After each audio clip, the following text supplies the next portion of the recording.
out they don't have to drive in here, and that becomes a popular move. Well, that's fun. That's why I do it. What's that? If it rains again, you won't see me. Yeah, well, that's the idea. I don't know. I totally understand. People have jobs and families and lots of good reasons they don't want to drive in, and there's no need for it. If you're just going to watch the lecture and do homework, you can totally do it remotely. So anyway, this, let me see. I'll try and mute the participants now, but I'll probably have to do it again later. So if you guys hear irritating noises, please send me a chat message reminding me to mute you later. All right. Anyway, so we got about 10 minutes before the official time, so I'm going to take a look at some news. Here we are. Your news. All right. All right. Yeah, I don't know if that's even worth modeling with. Let's see. This is interesting. And it's kind of interesting. That one was too. This is very interesting. Not okay, we're getting some good stuff here.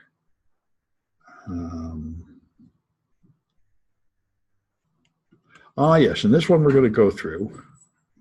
All right, so here's a few things that are interesting. So DNS hijacking attacks are ones that poison DNS servers, so they reroute you to other machines. These come around every now and then, and now apparently they're attacking government agencies with hijacked pages. And DHS is getting upset and issuing an official statement that they need to improve their DNS server.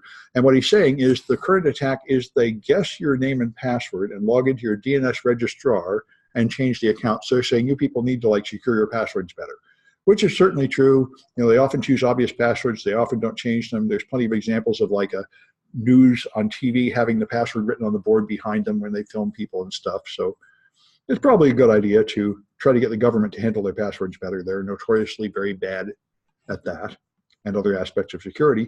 So there are a small number of robot taxis out there, but most people who ride them are required to promise not to put anything on social media about them because they're still in an early stage. But this guy actually wrote about it, and it's pretty interesting to hear about it. He said they always have a human in there, and they get confused pretty easily.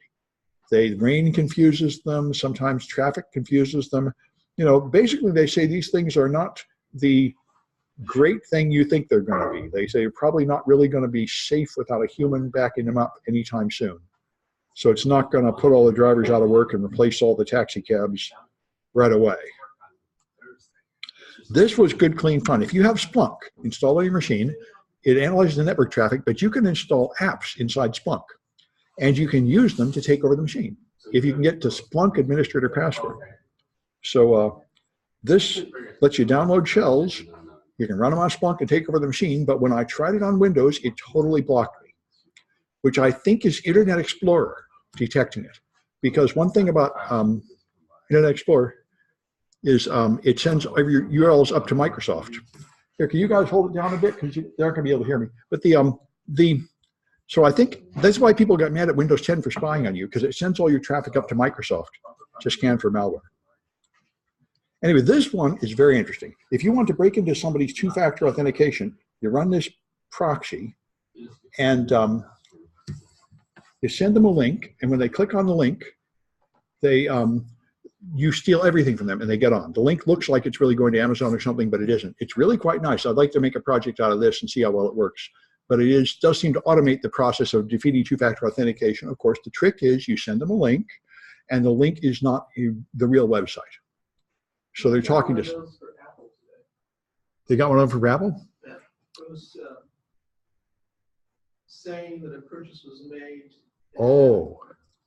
Yeah, and it had some URL that wasn't really Apple. Right, that's what you do. If you click on that, then the old-fashioned technique is you go there and log in and they steal your password. But the new technique is they sit in the middle and connect you to the real one live, so you do the whole two-factor thing and feed in all the stuff, and they still get everything they need to break in, which is nice.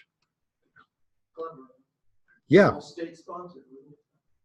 Well, yeah, this is an amateur that wrote this one, I think, but yes, I think they're catching up with the state-sponsored people. State-sponsored people were there first, of course, the military. And this one hit today, apt-get. apt is the Linux command to install software from the command line, and it turns out that by default, it does not use HTTPS, which I did not know. And so you can just man in the middle trivially and cause people to get false updates of whatever they're installing through apt-get, just remote code execution. It's pretty impressive. And people are asking, why don't we use HTTPS? And there are some people that say HTTPS wouldn't really save you, and there's a big argument going on. But anyway, they did patch this flaw to some extent today in Linux. And yeah, what's that? Did someone mention Linux? I thought you heard Linux. We couldn't hear you. I thought I heard Linux. You did. It's the apt-get flaw. apt-get does not use HTTPS by default, so you can man in the middle of it. That is, they don't use HTTPS. Well, anyway, people are able to inject code by redirecting the apt-get to get poison malware instead of the real code, and they just patched it today. So it was in fact exploitable, and they did something to patch it. But yes, they argued that you shouldn't require HTTPS, but there are other things you should do to protect the code, like signing it. Anyway, so Monero is big. I started looking into Monero because Monero is what people are mining in browsers, and we'll talk about cryptocurrency tonight more, but the Monero is designed not to be done on ASICs, which are specialized chips. It's designed to require a lot of RAM, 2 megabytes just to do the calculation, to prevent it from being done all in the CPU or all in the GPU, so it can be mined everywhere. And the end result is you can mine it in a browser and everywhere, and that's why most botnets take over your browser and mine Monero. And Monero is real full of privacy. And when you go to the main Monero website and read their design goals, one of their design goals is, suppose it turns out that the coins you're getting were in fact generated by criminal activity. People might not like those coins, so we make sure and anonymize it so you will never know where they came from, so you don't have to feel guilty. So they specifically designed it for money laundering. And it's extremely effective. It's used by all sorts of crime for that reason, because they anonymize everything to where you really don't know where these coins are coming or going. They have 3 levels of cryptographic obfuscation, one to hide the from address, one to hide the to address, and one to hide the amount. So the blockchain is there, but you can't tell anything from the blockchain about what's going on. And they're very proud of that. It's quite effective. So I was thinking I might give some projects involving Monero, but I haven't done it yet, but it was interesting to read about. It does seem to be specifically designed for this extreme level of privacy, and the #1 application is, of course, money laundering. It's specifically designed to make money laundering more effective. Bitcoin is commonly used for money laundering, but it's actually a very bad choice for money laundering because it leaves a trail behind that is pretty easy to get to. So this is DNS Flag Day. DNS is having a fork on February 1 of a new version of DNS. So the really old versions of software will supposedly not work, and this will make it more effective. So you can test your domain. I wonder what happens for City College. I didn't try testing it. I assume we're using modern DNS servers.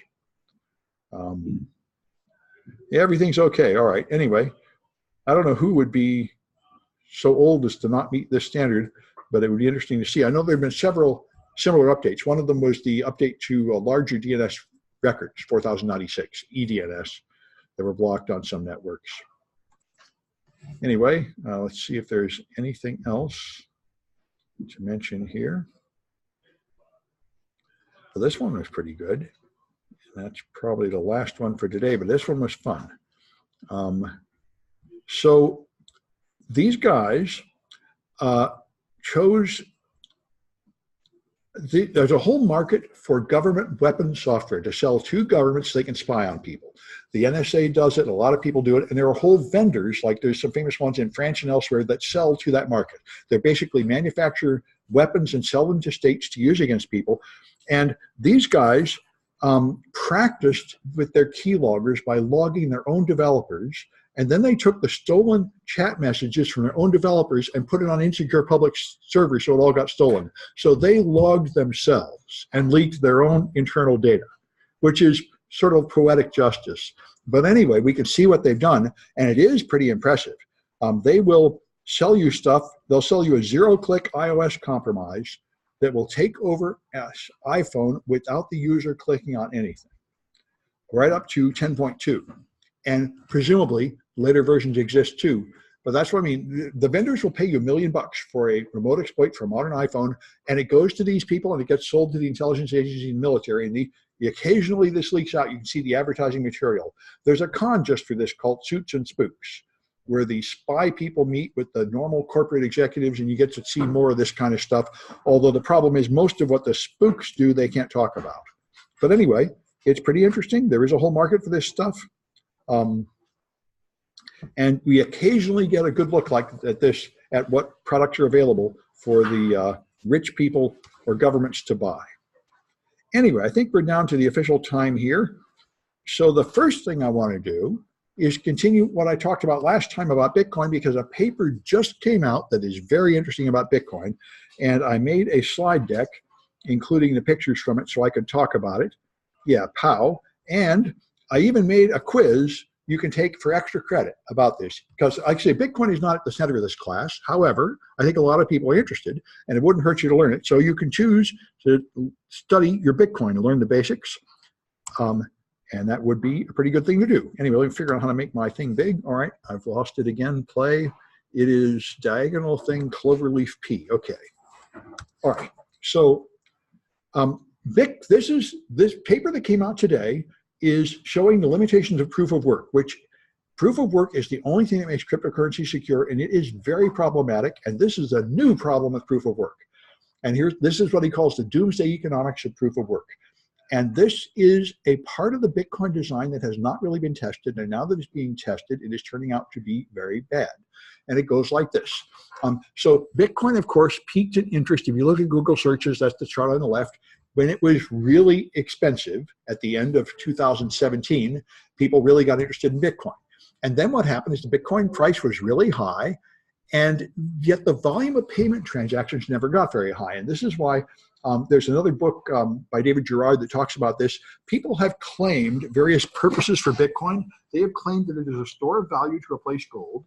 They've claimed that it's a medium of exchange to replace Visa and MasterCard, and it totally fails at all those activities. And this is the medium of exchange. People don't actually buy things with Bitcoin. In fact, it doesn't work because not only is it too slow, it is also too expensive. The actual cost of transactions got very high, so there are actually very few transactions on Bitcoin. But anyway, here's how it works. This is the way Visa and MasterCard work, and credit cards and bank accounts. You have a bank, which is the trusted central authority. You authorize payment, then they inform the seller you've been paid, then the seller ships the goods. You totally trust your bank not to lie to you, and the reason you trust your bank is because you have other controls like lawsuits and government regulators and all that, which limit how much the bank can lie to you, and that's the current system. And the idea of Bitcoin was to not trust the bank anymore, but have this network of computers and miners that would somehow mathematically and algorithmically create trust when you don't trust anybody. That was the plan. And it comes from a really extreme anti-government position where you hate the whole system and you're sure that all the banks and everyone is evil, and so computers should replace them. And I'd trust computer programs far more than I'd trust nasty things like courts and governments and banks. But the question is, since you're going to do this, have you really managed to create a mathematical situation where it is in everyone's interest to play the game by the rules? That is the point of Bitcoin. They try to make a system where all these miners who just want to make money will make more money by obeying the rules than by breaking the rules. And that is what this paper examines and proves to be false. So here's the rewards. The problem is Bitcoin started out by giving you printing more coins with every block to reward you. And that was a lot of money. So that motivated you to play the game. But in order to prevent Bitcoin from being too inflationary, it was designed to lower the block awards. For the first 4 years, you got 50 Bitcoins for every block you mined, and you mine a new block every 10 minutes. Then after 4 years, that cuts in half to 25 Bitcoins, and then to 12 and a half, and it keeps on cutting in half, well, according to this plan. So it has already, most of the Bitcoins have already been mined, and you're mining more and more of them. You're getting less and less Bitcoins of a reward as you hit the end here. The idea was that people would start paying transaction fees, a percentage of the fee, in order to replace it. So Bitcoin would become self-sustaining by around 2023 or 2024, when there were no longer mining rewards worth anything. And it would just, people would get used to paying a fee. And they assumed that the fee would be modest. But the problem is miners have customers have no incentive to pay the fee. The point is the miner mines a bunch of blocks. It make one transaction, and it doesn't cost them anything to put more transactions in the block. So the miners will typically mine all the blocks, the ones that paid and the ones that didn't pay. So it's perfectly the customers have an incentive to not pay the transaction fee and let somebody else pay it. And the miners have no incentive to refuse to mine those blocks until the block gets full. And they change the block size so the block size doesn't get full. So it's the typical tragedy of the commons. There's a lot of this. Like, it's to my company's advantage to just dump our poison in the water supply because it doesn't matter. That just hurts other people. And it's the same thing here. Each individual using Bitcoin has no reason to pay a transaction fee. They can let other people pay the transaction fee. And you'd have to add this kind of stuff that Bitcoin was not supposed to have, like organization, where the miners like go on strike and refuse to run any of the transactions below a certain fee. And that's getting back to the whole centralization thing that you were supposed to be avoiding. You have not managed to make a game where all these independent people just trying to get rich will do the right thing. You've got a game that will not work that way unless you add something like a government requirement or an inspection or something. And so here, the other thing is the difficulty is adjusted. So when the price falls and the miners turn off their miners because they're not making money anymore, then you lower the difficulty of mining the blocks to keep up with it. And that difficulty is adjusted every 2 weeks. So there are considerable periods of time when Bitcoin difficulty is not what it should be. And mining is either more difficult than it should be or easier than it should be. And here's the cost of mining. And here's a huge problem. Like most computing equipment, mining equipment got better and better and better. The middle chart is very interesting. See, mining went from $5,000 down to like $500 in a year or two. So when mining gets cheaper, the original plan of Bitcoin is they'll just make the blocks more difficult and everything will be fine. But here's the problem: is double spending. This is the attack you're trying to prevent. There's two ways to make money if you're a miner. The first one is to just mine a block and get the reward. But here's another one. You take a bunch of Bitcoin and spend it. Then you take another, and then that makes a chain begin. Then you take the same Bitcoin and spend it again another way, which starts another chain. And then you calculate the chain so that the people that actually gave you goods and services for these Bitcoins discover that that chain is orphaned and it's not the real chain.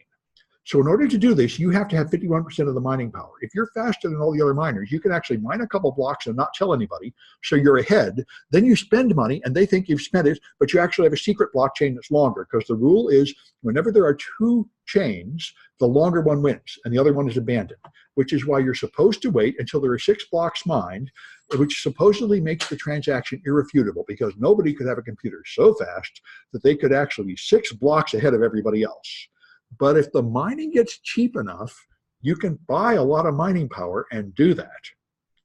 And it turns out, if you do the math to figure out how big the transaction fee would have to be, the answer is transaction fees would have to be 8% of the purchase price to actually sustain Bitcoin, to make the rewards of mining it honestly big enough that you wouldn't make more money this way. Because if you cheat, you make a lot more money. If you mine a block, you only get 12.5 Bitcoins. But if you double spend, you can just double your money. You could spend 1,000 Bitcoins twice and then mine it and get the 12.5 too. You'd make a lot more money. It's worth paying for a lot of miners to do that, to cheat. Double spending is far more profitable than mining. And it remains that way unless the transaction fees go to 8%, and Visa and MasterCard transaction fees are something like 1 or 2%. So people are not interested in paying 8% for Bitcoin transactions. In fact, most Bitcoin enthusiasts try to tell you there's no fee. And that is not really true at all. That's only true, like almost everything about Bitcoin, for a brief period of time, because people are stupid and they haven't figured out how to cheat yet. Once they actually exploit the system to its limit, it'll no longer be remotely free. Anyway. Completely lawless sphere. What's that? This is a completely lawless sphere. Longest sphere? Lawless. Oh yeah, of course. That's the whole point of it, was to be lawless. That's the point. In normal banks, you would have laws and regulations and lawsuits and everything. And the whole point of Bitcoin is we don't need any government or laws or anything. We can just make a mathematical thing where everybody will just selfishly do the best and it'll be fine, because we make the rules of the game such that honesty will be rewarded. But the rules of this game are not really accomplishing that. They just fooled people for a while into believing that. But now that they're actually adding up the math, it's not really true.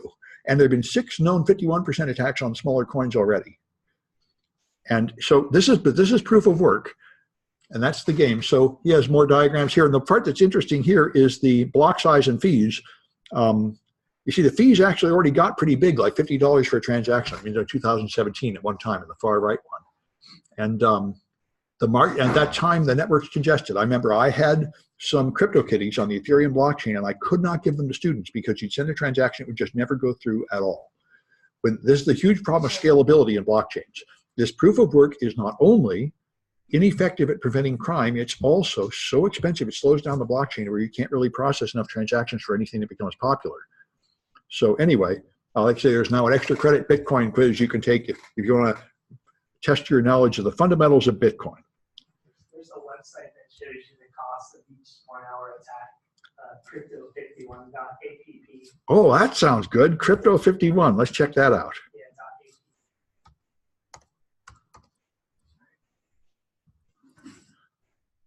Ooh, 51% attack cost. So $246,000. Is that in millions or something? I think so.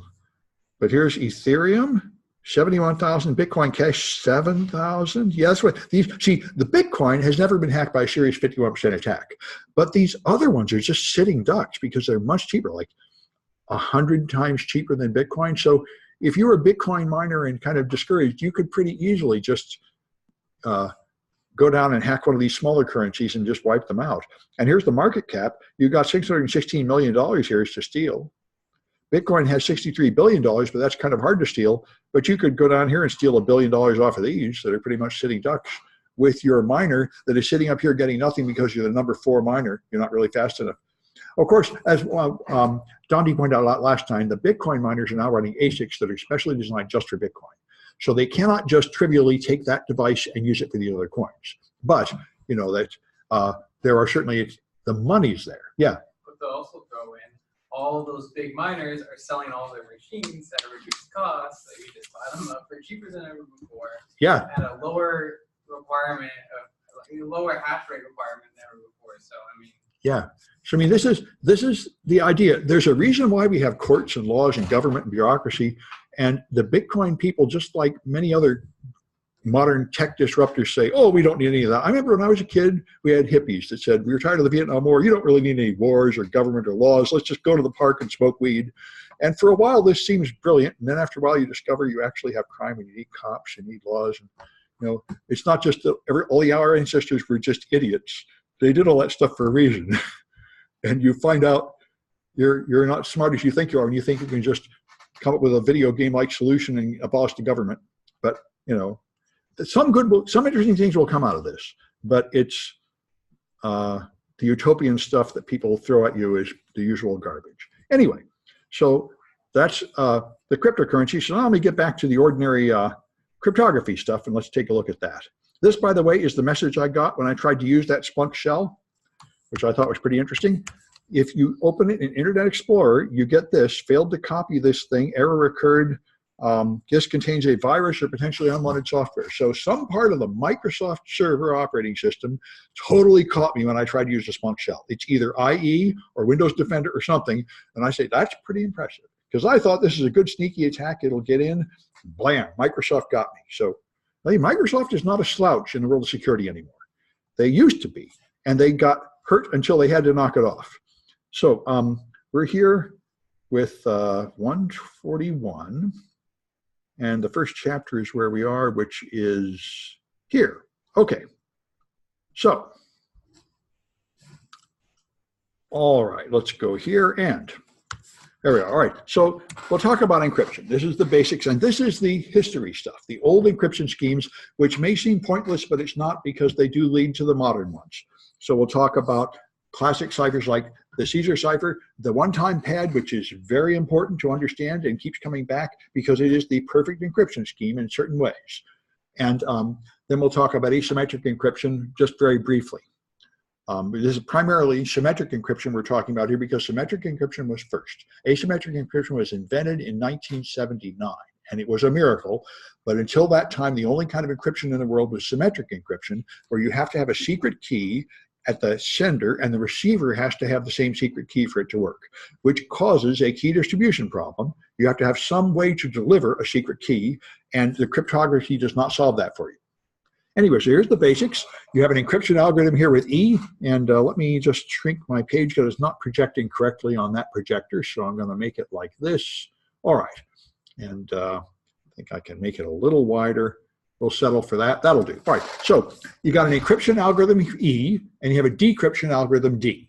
And you feed in the key in the plain text, and the encryptor creates the ciphertext. The recipient receives the cipher. You send the ciphertext to an untrusted medium like the telephone network or the internet where attackers can see it, but they can't read it because they don't have the key. That's the idea. The only person that has the key is the recipient, and you have somehow, outside of this system magically, you have somehow delivered this key to the recipient, which is a problem, because if someone steals the key, you're out of luck. But if you have succeeded in delivering the key, the recipient can decrypt it and then read the plain text, and nobody else can because they don't have the key. That's the idea. So the classical cipher, simple, started with the Caesar cipher, where you just took the letters and moved forward 3 letters in the alphabet. So C turns to F, A turns to D, E turns to H, and so on. So Caesar turns into F, D, H, V, D, U. The person at the other end knows to move everything back 3 letters, and this was military gate encryption 2,500 years ago, because very few people could read it all. So scrambling the letters even a little bit was enough to really pretty much befuddle people. It's not, and you can easily do this in Python. It's worth taking a look at how this works in Python. You'll be doing it in the classes here. Let me bring this one up live. I think I put it here. It's Google now. Website 141. I don't know. Let's see.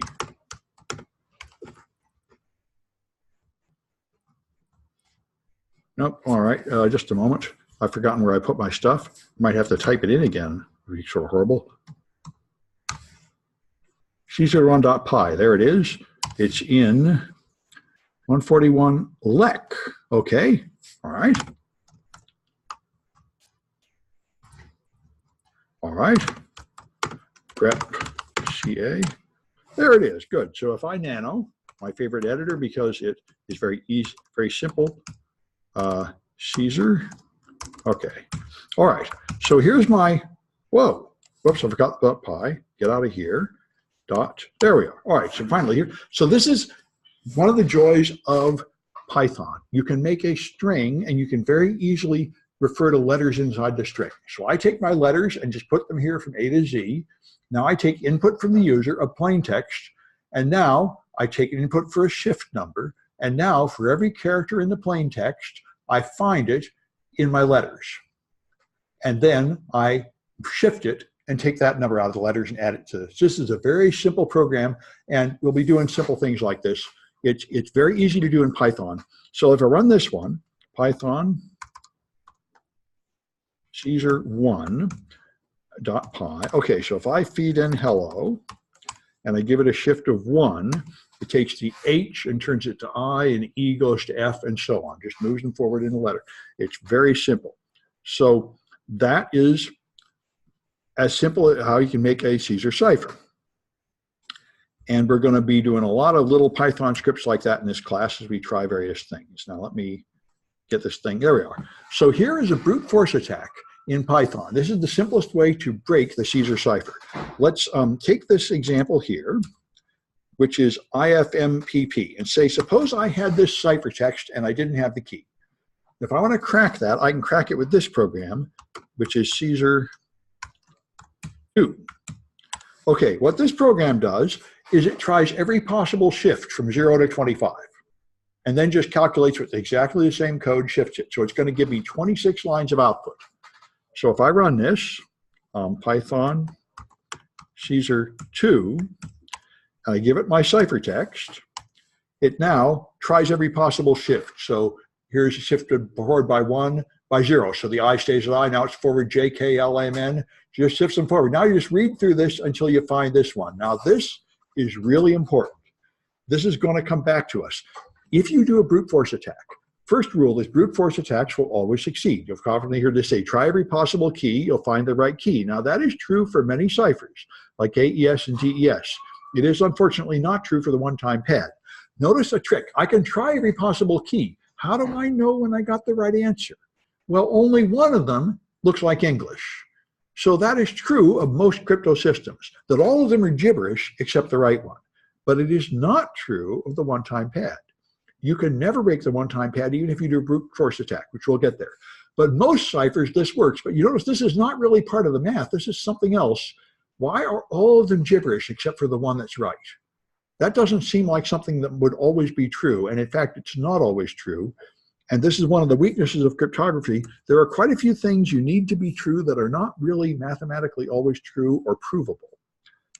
So there's the brute force attack. I was able to try every possible key, and one of them I can read, so I call that the answer. So then the next improvement was the Vigneri cipher, probably pronouncing it all wrong. I think the guy was French. But anyway, now what he did was have a key. Like the key here is DUH. DUH, DUH, DUH. So every place you put a D, you go forward by 3, because it's 3 steps from A to D. Every place you have a U, you go forward by 20. Every place you have an H, you go forward by 7. So then you repeat it over and over and over. So this is 3 Caesar ciphers interlaced. So it makes it harder to crack. It means the key space is larger, if I tried, but it's really not that hard to crack, because if you look here, you see WBL, and here you see WBL. And that's because this is the word the, and this is again the word the. So if you'll find repeating patterns in the ciphertext after a while, and those let you guess how long the key is. And once you guess how long the key is, you can just take every 3rd or every 6th character and do frequency analysis, which is the main way you crack these things. The frequency analysis where you just count how popular certain letters are. And the most popular letter by far is E, then T, so you can pretty quickly crack it that way. So the Vigneri turns out not to be that hard to crack. And this is what you do, find repeating sections, and then you find characters that are encrypted with the same key. Now that I've been able to guess that it's 3 or 6 or 9, if I guess 3, I take every 3rd letter and then add them up. And I'll know when I've got it right when the probability distribution matches the probability distribution of English. And English has a very characteristic distribution. E is very much popular, 12% all by itself, then T, then A. You know, if I didn't have the right length for the key, I would not get a pattern like this at all. And so it's pretty easy to crack them, and you'll see you do it with CryptTool. So here's a modified Caesar program, which is just improved a little to convert things to uppercase in case they came in as lowercase, and to preserve spaces. The other one only did letters, not spaces.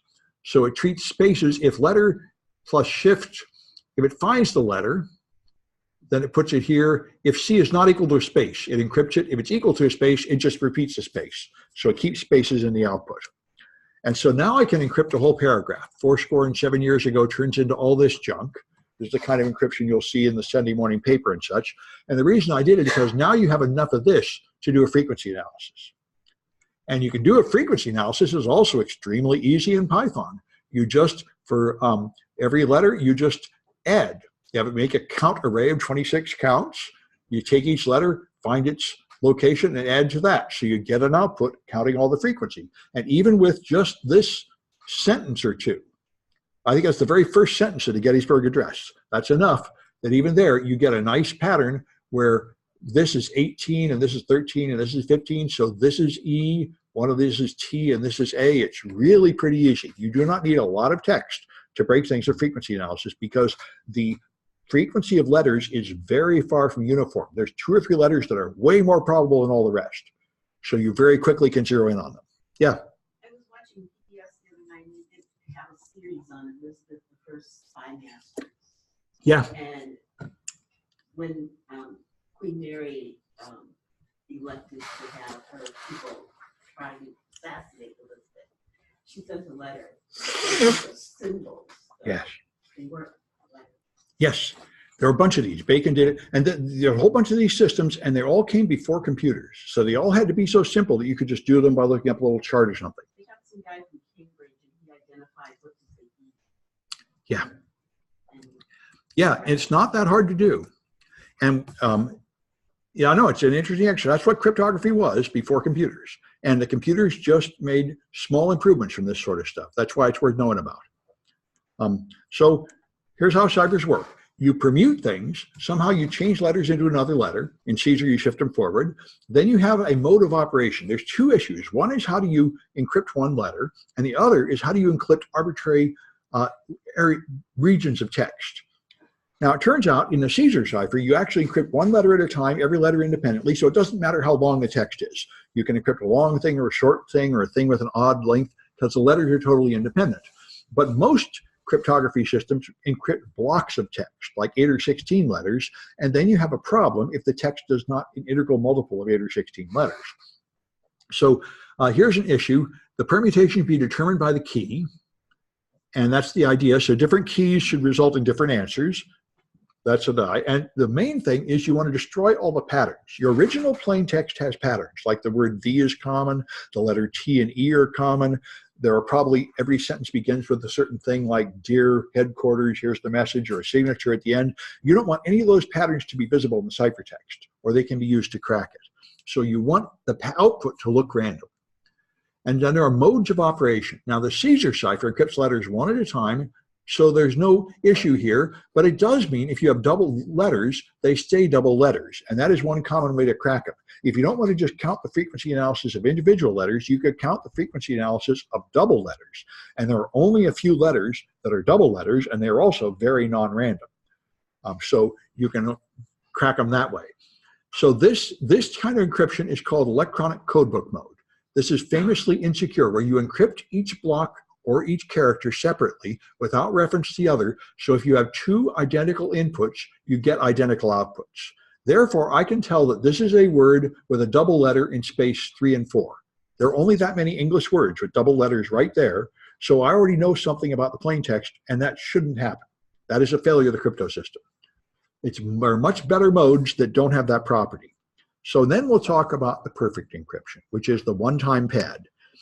It's typically done with XOR, although you could do it for letters, but a shift like secret. One XOR is where you have to have 2 bits, and if the bits are different, the answer is 1, and if the bits are the same, the answer is 0. That's the XOR. It's different than OR, because OR would have a 1 here. 1 OR 1 is 1, and 1 OR 0 is 1. The reason you don't use OR is because it's not white. It does not have 50% output. White in the frequency distribution sense. This means if you put in random 1s and 0s that are half 1s and half 0s, the output will still be half 1s and half 0s. If you use an operation like OR that changes that percentage, then the information content is decreased and you can never come back. That is destruction of a message that can't be reversed. So anyway, this is XOR, which is the very common feature in almost all cryptography uses XOR. It's a very common, very powerful way to take one bit stream and mix it with another bit stream. We're going to do it a lot. So here's a stream of bits. I have the plain text here, which is ABC, and I've broken it up into nibbles. So these 8 bits here are A, this is B, and that's C. Then I have a key, which is just a long random string, and then I XOR it, so I get this mess. This here is random and nobody can understand it, but the person at the other end that has the key stream can XOR it again with the same key stream and it will come back. So this is perfectly fine as long as the key is really random and non-repeating. There's no pattern. And this is the one-time pad. If your key is longer than the message, so you never repeat any part of it. Remember, the Vignier cipher had this short thing of duh, which you used over and over, and that was the problem. If the Vignier cipher had a word that was 100 letters long and your message was less than 100 letters long, it would be the one-time pad. Here you have a key. If this key is random and you never reuse any part of it, then there is no pattern at all here and there's no way to analyze it. And what's even worse is if you do a brute force attack on all possible keys, you will create all possible bytes. All possible sentences with that many letters will appear. So it won't be like the Caesar cipher where one of them was hello and all the rest were gibberish. You'll get every possible message, including all sorts of other perfectly good messages that are wrong. And you'll have no way to tell which one is right. That turns out to be an insurmountable problem. And for hundreds of years, nobody has found any way out of it. This is the unbreakable perfect cipher. If you do this, there is no way in except to find that key. Go steal the key or something. If you don't have the key, you're never getting in. Yeah. So why don't modern encryption just constantly do one-time pads like with the Bowne and then with every message? The problem is key distribution. The key distribution is the reason the one-time pad is very expensive. You have to first deliver a one-time pad that is bigger than all the messages you're ever going to send put together to the other guy. So That's a lot of data. That's why the key distribution is a huge problem. Remember the original one, you had to somehow send the key to the other person, like how big is the Caesar shift? And there's some magical system. You tell them it's 3. Well, you can't tell them, here's 100 gigabytes of random pad easily. There are a few systems that actually use one-time pads, but this turns out to be almost insurmountable. You have to, and as you send more data, you have to keep crossing out the one-time pad and never using it again. So you have to keep refreshing their one-time pad. So if you have some way to keep delivering vast amounts of data on a regular basis, then you don't need cryptography. You have some magic secure way to deliver all that one-time pad. You can just send your messages that way. That's the problem. The problem is key distribution. It is perfect, but it is so difficult and expensive that people almost never use it. What they do is some cheap imitation, like we'll have a mathematical function that creates bits that look random from a key, which is not really the same thing, but it's kind of close. That's what all the real systems people use are. They simulate this approximately, and therefore they're not quite as strong, but they're much cheaper. It's a very good question. So that's the game here. This is fundamentally, logically unbreakable. You'll never know when you find the right answer. So that's pretty cool. Let's try some Cahoots. I don't know if we did these last week. I think we did. So hopefully you folks are used to these. We should have